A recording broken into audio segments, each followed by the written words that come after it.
السلام علیکم ناظرین، میں محمد اسلم حسین سیاست کے اس عالمی خبر نامے میں آپ سب کا استقبال کرتا ہوں۔ پیش ہے آج کی کچھ اہم خبریں۔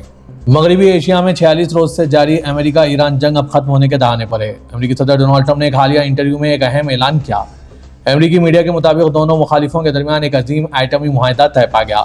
ٹرمپ نے اس معاہدے پر ایک اپ ڈیٹ شیئر کرتے ہوئے اشارہ دیا کہ مشرق و سطح کی جنگ اگلے چند گھنٹوں میں ختم ہونے والی ہے۔ اب تک آبنائے ہارموز اور جوہری ہتھیار دونوں ممالک کے درمیان امن کی راہ میں رکاوٹ رہے ہیں۔ امریکی صدر ڈونلڈ ٹرمپ نے یہ دعویٰ کیا کہ ایران کے ساتھ جاری شدید جنگ اب آخری مراحل میں داخل ہو گئی ہے اور آئندہ چند گھنٹوں میں تاریخی معاہدہ طے پا سکتا ہے۔ دعویٰ کیا جا رہا ہے کہ ایران اور امریکہ کل 16 اپریل کو پاکستان میں مذاکرات کی میز پر واپس آئیں گے اور اس دوران کوئی بڑا اعلان کیا جا سکتا ہے۔ فاکس بزنس کو انٹرویو دیتے ہوئے ڈونلڈ ٹرمپ نے دعویٰ کیا کہ ان کی فوجی کارروائی نے ایران کی کمر توڑ دی اور تہران اب کسی حال میں معاہدہ چاہتا ہے۔ انٹرویو کے دوران جب ڈونلڈ ٹرمپ سے ایران جنگ کے مستقبل کے بارے میں سوال کیا گیا تو انہوں نے واضح طور پر کہا، مجھے لگتا ہے کہ یہ ختم ہونے والی ہے، میں اسے ختم ہونے کے بہت قریب دیکھ رہا ہوں۔ ڈونلڈ ٹرمپ نے اس اعتماد کا اظہار کیا کہ ایران اب معاہدے کے لیے پوری طرح تیار ہے کیونکہ امریکی ناکہ بندی اور حملوں نے اس کی طاقت کو کمزور کر دیا۔ اسرائیل اور لبنان کے درمیان کئی دہائیوں میں پہلی براہ راست سفارتی بات چیت ہوئی، جس کے دوران امریکہ میں لبنان کی سفیر ندا حمادہ معوذ نے اسرائیلی حکام سے جنگ بندی کی اپیل کی۔ امریکہ میں یہ مذاکرات اسرائیل اور حزب اللہ کے درمیان ایک ماہ سے جاری جنگ کے بعد ہوئے۔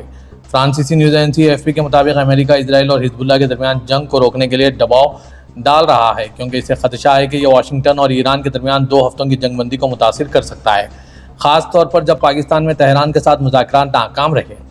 لبنان اس وسیع تر تنازع میں اس وقت شامل ہوا جب حزب اللہ نے ایران کی حمایت میں اسرائیل پر حملہ کیا، جس کے نتیجے میں اسرائیلی زمینی حملے اور فضائی بمباری ہوئی، جس میں 2000 سے زائد افراد ہلاک اور 10 لاکھ سے زیادہ بے گھر ہوئے ہیں۔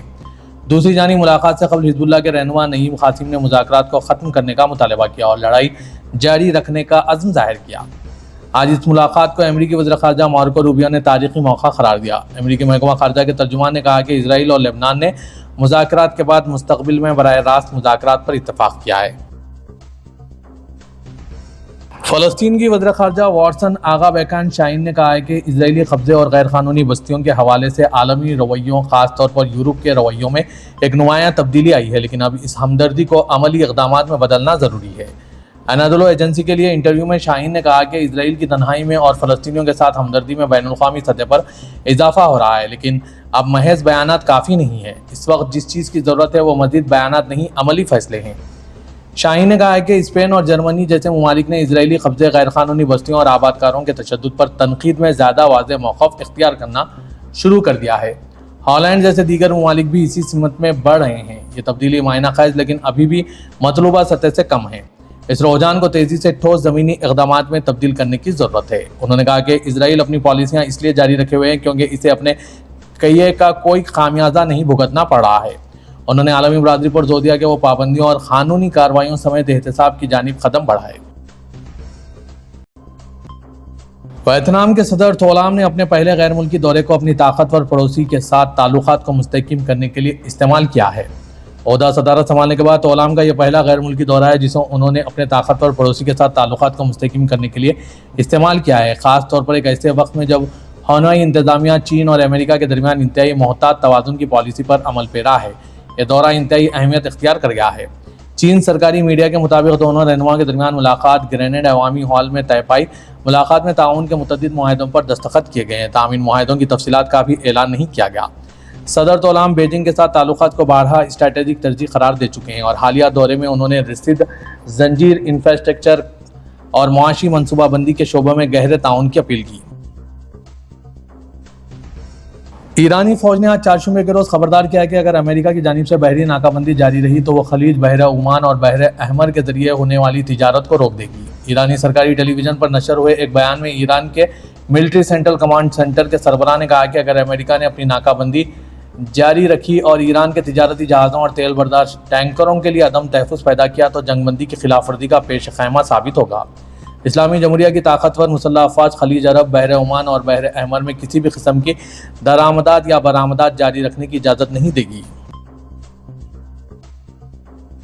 اسرائیل کی ہائی کورٹ آج چہارشنبے کو ملک کے اٹارنی جنرل کی حمایت یافتہ 4 درخواستوں کی سماعت کر رہی تھی، جس میں سخت غیر قومی سلامتی کے وزیر ایتمر بن گوئر کو برطرف کرنے کا مطالبہ کیا گیا۔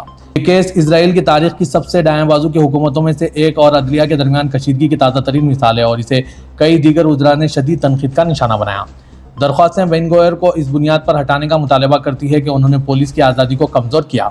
ان درخواستوں کی اٹارنی جنرل گالی بہاروز میارا کی حمایت حاصل ہوئی، جنہوں نے جنوری میں عدالت سے وزیر اعظم بنیامین نتنیاہو کو یہ بتانے کا حکم دینے کا مطالبہ کیا تھا کہ وہ کابینہ کے رکن کو کیوں برطرف نہیں کر رہے ہیں۔ اپنی درخواست میں بہاراو میارا نے بن گوئر پر قانون نافذ کرنے والے اداروں اور تحقیقات کے سب سے حساس شعبوں میں اسرائیلی پولیس کی سرگرمیوں کو غلط طریقے سے متاثر کرنے کے لیے اپنے عہدے کا غلط استعمال کرنے اور بنیادی جمہوری اصولوں کی خلاف ورزی کرنے کا الزام لگایا۔ UAE کے سرکاری میڈیا کے مطابق آج چہارشنبے کے روز متحدہ عرب امارات اور ایران کے اعلیٰ حکام کے درمیان کشیدگی کم کرنے کے حوالے سے فون پر بات چیت ہوئی۔ امریکہ ایران جنگ کے بعد تعلقات کی خرابی کے بعد یہ پہلا اعلیٰ سطح کا رابطہ ہے۔ نیوز ایجنسی وام کی جانب سے جاری کردہ بیان کے مطابق متحدہ عرب امارات کے نائب صدر اور نائب وزیر اعظم شیخ منصور بن زاید ال نہیان نے ایرانی پارلیمنٹ کے اسپیکر محمد باقر قالیباف سے ٹیلی فون پر گفتگو کی۔ اس دوران انہوں نے علاقائی صورتحال اور خطے میں تناؤ کو کم کرنے کے طریقوں پر تبادلہ خیال کیا۔ مشرق و سطح کی جنگ کے آغاز سے ہی متحدہ عرب امارات نے ایران کے خلاف سخت موقف اپنا رکھا ہے۔ تہران کی جانب سے امارات اور دیگر خلیجی ممالک کو نشانہ بنانے کی مہم شروع کرنے کے بعد UAE نے اپنے سفیر کو واپس بلا لیا تھا اور سفارت خانہ بند کر دیا تھا۔ ترکیہ کے صدر رجب طیب اردوغان نے آج چہارشنبے کو کہا کہ انقرہ امریکہ اور ایران کے درمیان جنگ بندی میں توسیع، کشیدگی کم کرنے اور مذاکرات کے تسلسل کو یقینی بنانے کے لیے کام کر رہا ہے اور مزید کہا کہ ترکیہ رکاوٹوں کے باوجود مذاکرات کے لیے پرامید ہے۔ ایران کا پڑوسی ملک ترکیہ امریکہ، ایران اور ثالث پاکستان کے ساتھ قریبی رابطے میں ہے۔ اس نے بارہا جنگ کے خاتمے کا مطالبہ کیا ہے جسے وہ بلا جواز قرار دیتا ہے۔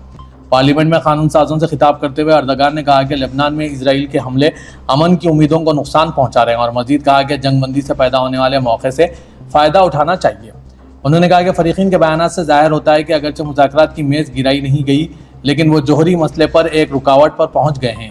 انہوں نے مزید کہا کہ آبنائے ہرمز پر بھی کشیدگی دوبارہ بھڑک رہی ہے۔ مشرق و سطح میں امن مذاکرات کا جمعرات سے دوبارہ آغاز ہو سکتا ہے کیونکہ امریکہ اور ایران پر دباؤ بڑھ رہا ہے کہ وہ اسلام آباد میں پچھلے ہفتے ناکام ہوئے مذاکرات دوبارہ شروع کریں۔ عرب نیوز کے مطابق پاکستان نے ایک بار پھر خود کو میزبان کے طور پر پیش کیا۔ چین نے امن منصوبہ تجویز کیا، فرانس نے مذاکرات کی بحالی پر زور دیا اور امریکی صدر ڈونلڈ ٹرمپ نے کہا کہ تہران معاہدہ کرنے کا خواہاں ہے۔ ڈونلڈ ٹرمپ نے کہا کہ ہمیں دوسری طرف سے کال آئی، وہ بہت شدت سے معاہدہ کرنا چاہتے ہیں، اگلے 2 دنوں میں کچھ ہو سکتا ہے۔ انہوں نے کہا کہ اسلام آباد ممکنہ مقام ہے کیونکہ پاکستان کے آرمی چیف عاصم منیر بہت اچھا کام کر رہے ہیں۔ پاکستانی حکام نے کہا کہ ابتدائی مذاکرات ایک جاری سفارتی عمل کا حصہ تھے، نہ کہ ایک وقتی کوشش، اور اسلام آباد میں دوسرا دور تجویز کیا ہے۔ ذرائع کے مطابق واشنگٹن اور تہران کو تجویز دی گئی ہے کہ ان کے وفود پاکستانی دارالحکومت واپس آئیں۔ کوئی حتمی تاریخ مقرر نہیں ہوئی لیکن جمعے سے اتوار تک متوقع ہے۔ ایران نے امریکہ اور اسرائیل کے حملوں سے ہوئے تباہی کے بدلے معاوضے کی ادائیگی کا مطالبہ کیا، جبکہ ملک اپنی مزاحمتی روش پر قائم ہے اور علاقائی طاقتیں تنازع کے خاتمے کے لیے اپنی ثالثی کی کوششیں جاری رکھے ہوئے ہیں۔ اقوام متحدہ میں تہران کے مندوب نے آج کہا کہ 5 علاقائی ممالک کو معاوضہ ادا کرنا چاہیے۔ انہوں نے الزام عائد کیا کہ ان ممالک کی سرزمین ایران پر حملہ کرنے کے لیے استعمال کی گئی۔ ایران نے نقصانات کے بدلے معاوضے کے حصول کے لیے اپنا ہرمز کے ایک پروٹوکول کا تصور بھی پیش کیا جس میں اس آبی گزرگاہ سے گزرنے والے بحری جہازوں پر ٹیکس عائد کرنا شامل ہوگا۔ سعودی ولی عہد شہزادہ محمد بن سلمان سے جدہ میں یورپی کونسل کے صدر اینٹونیو کوسٹا نے ملاقات کی۔ ایس پی اے کے مطابق ملاقات میں سعودی عرب اور یورپی یونین کے درمیان اسٹریٹجک شراکت داری کا جائزہ لیا گیا۔ خطے کی حالیہ صورتحال، اس کے بین الاقوامی سلامتی اور اقتصادی اثرات پر تبادلہ خیال کیا گیا۔ سلامتی اور استحکام بڑھانے کے لیے کوششوں میں ہم آہنگی پر بھی بات کی گئی۔ اس موقع پر وزیر خارجہ شہزادہ فیصل بن فرحان، وزیر مملکت کابینہ کے رکن اور قومی سلامتی کے مشیر ڈاکٹر مسعد بن محمد ایبیان اور یورپی یونین میں مملکت کی سفیر حیفا جدی بھی موجود تھی۔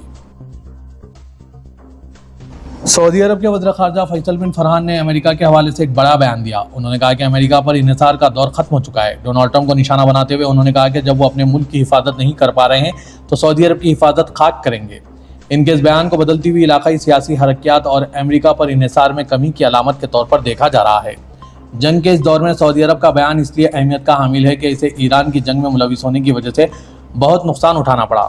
ایران نے سعودی عرب میں ایک فوجی اڈے پر میزائلوں سے حملہ کیا۔ اس جنگ کے نتیجے میں آبنائے ہرمز کی ناکہ بندی نے سعودی عرب کا خاص معاشی نقصان پہنچایا، جبکہ ایران نے بھی اس کی آئل ریفائنریوں پر حملہ کیا تھا اور امریکہ کو جواب دینے کی طاقت نہیں تھی۔ ان واقعات سے سعودی عرب کا امریکہ پر اعتماد ختم ہو گیا۔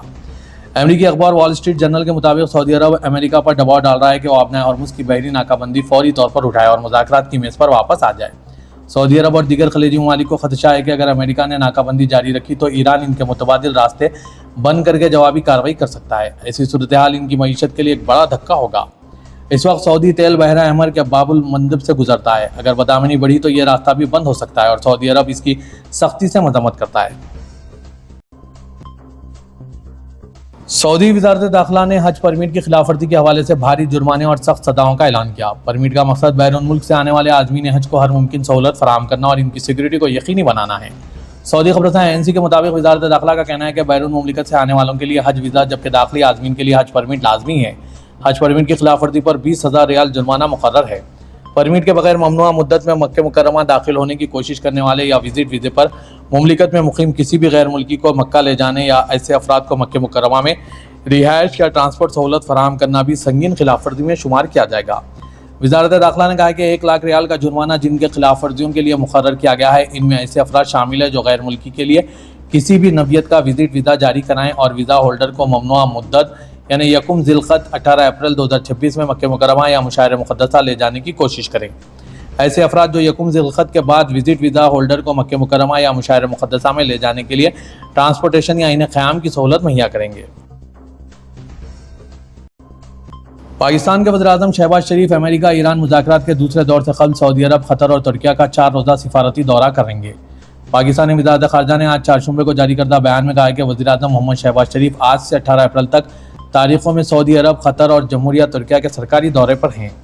بیان میں کہا گیا کہ سعودی عرب اور قطر کے دورے 2 طرفہ تعلقات کے تناظر میں ہو رہے ہیں جبکہ ترکیہ میں وزیراعظم شہباز شریف انٹالیا ڈپلومیسی فورم میں شرکت کریں گے اور صدر ترکی رجب طیب اردوغان سمیت دیگر رہنماؤں سے 2 طرفہ ملاقات کریں گے۔ دورے میں وزیراعظم پاکستان شہباز شریف کے وقت میں وزیر خارجہ اسحاق ڈار اور دیگر اعلیٰ حکام بھی شامل ہیں۔ چہارشنبے کے روز اسپین کے شمال مشرقی شہر بارسلونا سے درجنوں کشتیاں غزہ میں فلسطینیوں کے لیے امداد اور کارکنوں کو لے کر روانہ ہوئی۔ گلوبل سمٹ فلوٹیلا کے منتظمین کا کہنا ہے کہ اس مہم میں دنیا بھر سے 1000 سے زائد افراد اور 70 سے زیادہ کشتیاں حصہ لے رہی ہیں۔